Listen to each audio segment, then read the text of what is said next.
ñoo leen di nuyu di leen ziar yi ñu seetaan suñu vidéo seen YouTube Élément Sonko ñoo leen di ñaan ngeen abonné bës cloche notification yi ngir suñu vidéo yi dugal ngeen bokk si ñu koy njëkk a gis da ngeen di bës like bi am na ci solo kon ñu teewlu Maître Ciré Clédor Ly ci Malmany bi ñu ko def tey ci jëli vice président Ousmane Sonko bi. Le 14 décembre dernier. Et le mandataire a demandé que je l'accompagne en tant qu'avocat. Donc, c'est en ma qualité d'avocat du mandataire que j'ai été donc de la partie. Lorsque nous sommes arrivés, ils nous ont demandé d'attendre pour qu'ils informent la direction générale des élections et la direction de l'automatisation du fichier électoral pour qu'ils puissent nous recevoir et que chacun accomplisse son devoir après avoir reçu la décision de justice qui d'ailleurs leur a été notifiée par l'honorable juge John. Nous avons attendu quelques instants.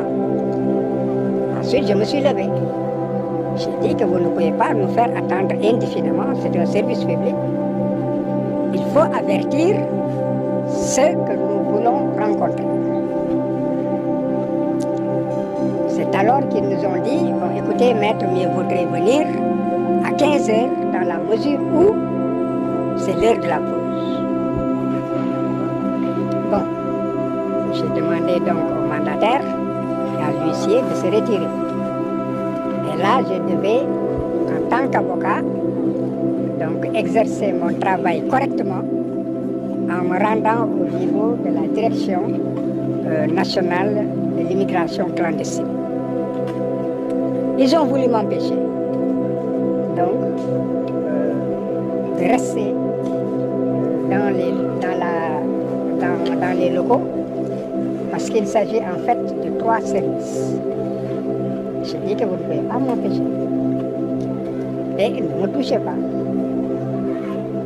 C'est ainsi que j'ai forcé, je leur ai dit que vous occupez-vous de votre service, mais ne vous occupez pas des autres services où en fait, moi, je dois me rendre et travailler. Donc il y a eu des obstructions, des tiraillements, j'ai forcé, ils m'ont laissé passer. C'est ainsi que je me suis rendu à cette direction. On m'a fait comprendre qu'il ne restait qu'un petit service puisqu'ils ont déménagé. Puisque j'ai aussi autre chose à faire, je me suis rendu à la direction de la surveillance du territoire donc national. Bon, ils m'ont suivi. Aujourd'hui, j'étais la personne la mieux gardée parce qu'ils étaient nombreux et je me sentais en sécurité. Sauf si eux-mêmes m'agressaient. Bon, ils m'ont suivi jusqu'à la porte du bureau de l'adjoint au directeur. Je leur ai dit, mais entrez, il ne faut pas attendre, suivez-moi. C'est alors qu'ils se sont retirés. Et ils nous ont attendus, donc, dans la cour. À 15 heures, après avoir effectivement fait ce que je devais faire dans ce service, je suis ressortie, il était 15h09. J'ai demandé à l'huissier et au mandataire donc de me suivre pour qu'on aille voir ce que nous avait dit d'attendre. Arrivés sur les lieux, ils nous ont servi comme quoi donc le directeur n'était pas là, qu'il fallait attendre. Nous avons attendu et à un moment donné, nous avons compris que le directeur pourrait être là. Nous avons essayé donc au moins d'avoir une personnalité qui puisse le remplacer parce qu'un service ne peut pas être vacant. Si la personne qui a la direction du service est absente, il y a bien un adjoint. Ou bien, si l'adjoint n'est pas là, il y a toujours une autre personne qui assure la continuité du service. Donc j'ai demandé à ce qu'on nous permette de rencontrer toute personne qui pourrait en fait nous recevoir. Bon, et là, ils ont dit qu'il fallait attendre. Bon, je devais me rendre dans le cadre de mon travail, puisque je n'accompagnais que le mandataire, n'est-ce pas? Alors j'ai dit au mandataire, bon, vous restez, moi je pars, je reviens dans 1 heure. C'est pourquoi j'avais quitté. À mon retour, la situation était la même. Ils m'ont dit que le commissaire de police de la Médina leur a dit avec, je ne sais pas, une personne qui serait comptable ou je ne sais quoi dans le service, bon, d'attendre qu'ils allaient être reçus. Mais que seul le mandataire pouvait être reçu. J'ai dit d'accord. Bon, maintenant, il faudrait que je parle à cette personne ou bien que je parle au commissaire de la Médina. Impossible de les avoir. J'ai alerté toutes les autorités du pays qui pouvaient prendre des décisions et leur faire comprendre que c'est un service public. Alors, c'est là que j'ai vu que des citoyens entraient et sortaient. Ils nous empêchaient d'entrer. Je leur ai dit, c'est un service public, vous ne pouvez pas m'empêcher d'accéder à ce service. Ils m'ont dit, maître, vous ne pouvez pas entrer. J'ai dit, pourquoi? Ce sont des ordres. Des ordres de qui? Personne ne répond. J'ai alerté toutes les autorités, je leur ai dit, j'entrerai dans ce service en tant qu'avocat et en tant que citoyen. J'entre seul et personne ne m'accompagne, s'il le faut. Ils m'ont dit en tout état de cause, aujourd'hui les ordres, c'est que vous ne franchirez pas cette porte. Évidemment, j'ai essayé d'entrer et vous avez pu filmer cela. Et à la limite, ils allaient me brutaliser. Je leur ai dit maintenant, je sais que vous avez reçu des ordres. Si un seul citoyen franchit cette porte, j'entrerai avec ce citoyen et vous prenez la responsabilité de me brutaliser en tant que citoyen fréquentant un service public. Alors, ils ont fermé la porte où on devait passer pour ouvrir l'autre porte. J'ai vu que c'était ouvert, je me suis rendu à cette porte, ils ont fermé cette porte pour ouvrir l'autre porte. Donc vous avez vu, vous tous, vous avez pu assister à cela et j'avais mal. J'avais mal parce que notre pays est entré dans une situation de dégradation à laquelle personne ne s'attendait. Ce qui en fait devait donner l'exemple de civisme, l'administration qui devrait être neutre, être un service public, est une administration sous des ordres. Des ordres qui ne sont pas occultes. Parce que, c'est un service du ministère des élections qui est sous la responsabilité du ministre de l'Intérieur, qui est au courant, je l'affirme, de la situation. J'ai fait en sorte qu'il soit alerté. Il n'a pas réagi. Ensuite, il y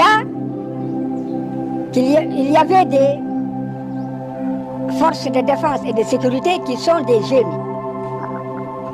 Les génies, c'est la police nationale. J'ai alerté le directeur de la police nationale et toutes les personnes qui pouvaient leur demander de me laisser accéder à ce service comme citoyen. Ils n'ont pas réagi. Et puisque je m'attendais à être brutalisé, ils avaient reçu des instructions. J'ai alerté le procureur de la République, j'ai alerté le procureur général près la cour d'appel qu'il s'apprêtait à me brutaliser. Et j'ai alerté aussi le ministre de la Justice. Donc aujourd'hui, il faut que les masques tombent. Il faut que les masques tombent et que l'on sache que nous sommes dans un État autoritaire qui a rompu avec l'état de droit, qui est dans la violence sous toutes ses formes. Et un État qui n'est pas décidé à rester dans la coupe d'un État démocratique. Parce qu'Aïb a été empêché d'aller prendre les fiches, l'huissier de constater que les fiches ont été remises ou qu'ils ont refusé d'exécuter une décision de justice. Ce qui, en fait, est puni par la dégradation civique. Et le refus d'exécuter une décision de justice est puni aussi par la loi. Donc ceux qui sont chargés d'appliquer la loi, ce sont ceux-là qui sont en train de violer la loi. Et malheureusement, nous avons des enfants, nous avons des petits-enfants qui sont en mesure de comprendre et qui peut-être penseront que ce qui est anormal, c'est ce qui est normal. Parce que la référence, ce sont les hommes de loi. La référence, ce sont les forces de défense et de sécurité. Ce sont les personnes les plus respectées. L'avocat est considéré comme quelqu'un qui est là pour tout le monde, qui n'a pas à avoir de parti pris. Il a un client, il le défend. Il est coupable, il plaide. Coupable et il demande la clémence ou les circonstances atténuantes où il met en œuvre des mécanismes permettant à son client d'avoir ailleurs la possibilité de sortir des griffes de la justice. Il n'est pas coupable, il plaide non coupable. Voilà, ils auront besoin de nous. Et aujourd'hui, ce qui est malheureux, c'est que ça risque d'être culturel. Ce qu'ils ont détruit, c'est profond. C'est profond dans l'esprit de la jeunesse, l'état de droit, la démocratie, la culture démocratique. Ils l'ont bafoué et ils l'ont ravalé à un rang ou méconnaissable. C'est pourquoi la communauté internationale, ce n'est pas la première fois que je parle à la communauté internationale. Je leur ai dit, réagissez alors qu'il est temps. Le Sénégal, sur le plan géostratégique, est extrêmement important pour l'Europe, pour l'Amérique, pour l'Asie et pour le monde entier. Tout le monde connaît la position géographique, géostratégique. Et dans la sous-région, c'est aussi un pays qui non seulement était un guide, parce que je me souviens, un haut magistrat a eu à me tenir ses paroles. Maître, qu'est-ce qui se passe au Sénégal? Si vous agissez ainsi, que va devenir notre pauvre petit Togo? Un très haut magistrat. Si elle m'entend, elle saura que c'est elle qui a dit cela. Donc c'est le désespoir. Mais il faut aussi que la communauté internationale sache que ce n'est pas un peuple violent, ce n'est pas un peuple suicidaire. C'est un peuple qui est debout, qui demande simplement à ce que ce pays respecte la loi, que ce pays respecte l'état de droit et que ce pays respecte la démocratie pour que nous puissions vivre en paix. Donc, s'il y a une caste de personnes qui sabordent tout cela, la communauté internationale n'a pas le droit de se taire. Et il est temps que des observateurs soient envoyés. Il est temps que la communauté internationale envoie des émissaires, qu'ils parlent à ceux qui sont en train de bâillonner le peuple, qui tuent le droit à la communication, qui tuent le droit à l'expression, qui tuent le droit à l'opinion et qui embastille tout le monde. C'est quelque chose de connu. Pourquoi ce silence? Il y a assez de morts, il y a assez de blessés. La communauté internationale, en dehors de l'union interparlementaire, je n'ai pas encore de réaction tangible. Et l'union interparlementaire en train de suivre cela, c'était depuis le début lorsque les droits de Ousmane Sonko ont été violés alors qu'il était député. Depuis l'union internationale suit la situation, demande des rapports complémentaires et suit la situation de près. Et avait aussi demandé à ce que l'on essaie d'envoyer ici des personnes qui parlent aux autorités. En dehors de cela, tout le monde s'était. Et demain, chaque pays voudra courtiser le Sénégal. Faites attention, le peuple sénégalais est mûr. Et le peuple sénégalais sait être reconnaissant. Et le peuple sénégalais sait reconnaître ses amis.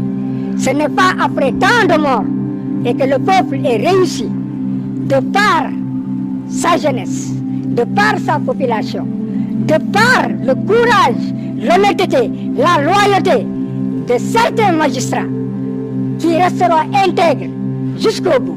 Et je ne me gênerai pas, je ne me gênerai nullement de citer le juge Sabassy Faye, qui a eu ce courage. Madame Aïssatou, qui a eu le courage de refuser une décision à laquelle elle n'adhérait pas. Je parlerai de Mme Mariam Gueye, qui a eu le courage de dire ce qu'il fallait dire. Et ce qu'elle a dit, nous le retrouvons en filigrane dans la décision, aussi bien de Savassi que dans la décision du juge Thion qui a été rendue le jeudi dernier. Et aussi le courage de Ousmane Diagne, le procureur général. Quant à Thion, tout le monde entier apprécie sa décision, non pas seulement parce qu'il a dit le droit, c'est une décision de haute facture, mais aussi parce qu'il a eu le courage, malgré les pressions, de dire le droit.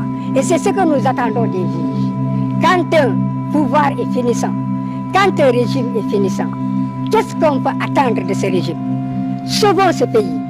Aujourd'hui, que cela soit les magistrats, les avocats, les forces de défense et de sécurité, les simples citoyens, nous devons sauvegarder le minimum que nous avons eu et que nous avons conquis de haute lutte, que le peuple sénégalais a conquis de haute lutte, depuis des générations et des générations. Depuis Lamine Senghor, certainement, certains ne le connaissent pas, Lamine Senghor, depuis Aline Sitoé Diatta, depuis même Senghor, qui a eu à nous faire, à intégrer dans notre constitution, pour en faire un bloc de constitutionnalité, le respect des conventions internationales dans lesquelles il y a le respect des droits de l'homme, le respect des droits économiques et sociaux, et maintenant avec l'évolution, les droits environnementaux et autres. Et nous n'avons pas assisté à cela. Senghor avait des limites.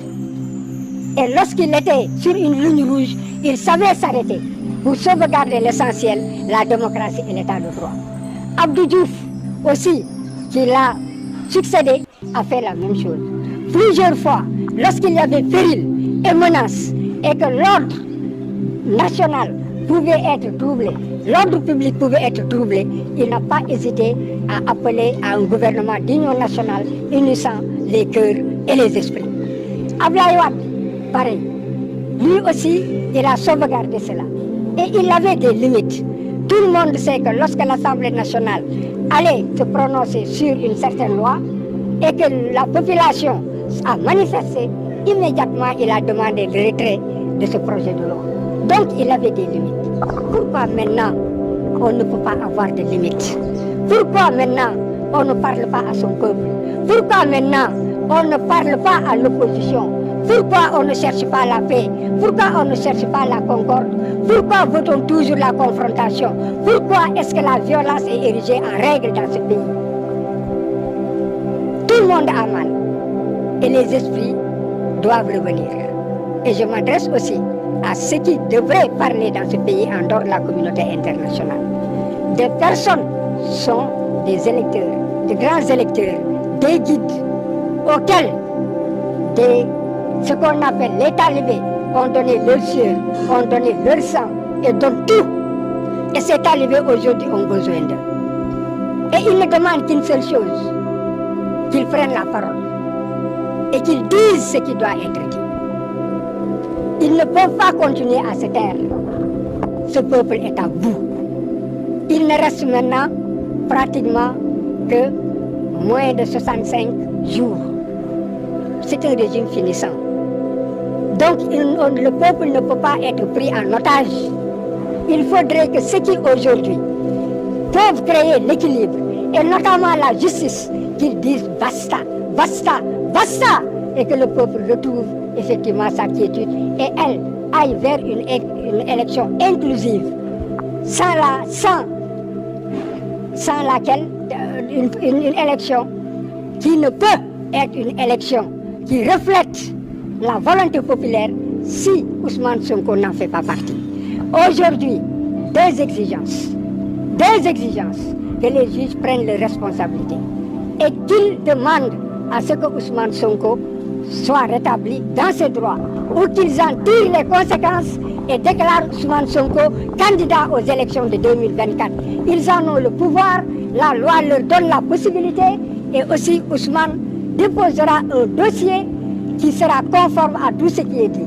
Donc, cela est attendu. La justice, c'est l'équilibre. C'est l'équilibre. Quand une société se fissure, c'est la justice qui la recolle. Et maintenant, il se trouve que cette société est pratiquement fissurée. La justice est en train de la recoller. J'espère qu'on ne rencontrera pas sur le chemin de la justice des personnes qui, eux, créeront encore un séisme, n'est-ce pas, sur ce qui est en train de se faire. Donc, il faudrait que la justice rétablisse Ousmane dans ses droits ou en état de cause tire les conséquences de toutes ces violences, de toutes ces obstructions, pour savoir que c'est l'administration chargée de l'organisation des élections qui est responsable de tout ce qui est arrivé. Et que par voie de conséquence, reçoivent le dossier de Ousmane comme étant un dossier valable et le déclarent candidat aux élections de février 2024. C'est cela, en fait, que le peuple attend. Et j'espère effectivement que je serai entendu. Aujourd'hui, la justice est au créneau. Même si on n'entend pas la voix du ministre de la Justice, elle est au créneau. La justice, c'est des hommes et des femmes. Chacun a une éducation. Chacun a un destin. Ce ne sont pas des hommes qui font les destins des autres. Non, les destins des autres se font par ces personnes elles-mêmes, de par la volonté de Dieu. Je suis croyant et le destin de chacun est inscrit au front. Ceux qui pensent que leur destin dépend d'un homme se réveilleront dans une grande surprise. Je vous remercie. Aujourd'hui, quelle est la prochaine étape? Quelle est la prochaine étape? ñoo leen di jaajëfal yéen ñu doon seetaan suñu vidéo seen YouTube Élément Sonko ñoo leen di ñaan ngeen wéy di suivre chaîne bi tey jaajëfal maître Ciré Clédor Ly yal na ko yàlla suñu borom gën a sàmm ba liggéey mu mottali ko tey ñaan na suñu président Seydina Ousmane Sonko nattu bi tegu ci kaw yal na ko yàlla suñu borom gaaw teggil bu mu génn ba dem ci njabootam élection 2024 bi yore incha allah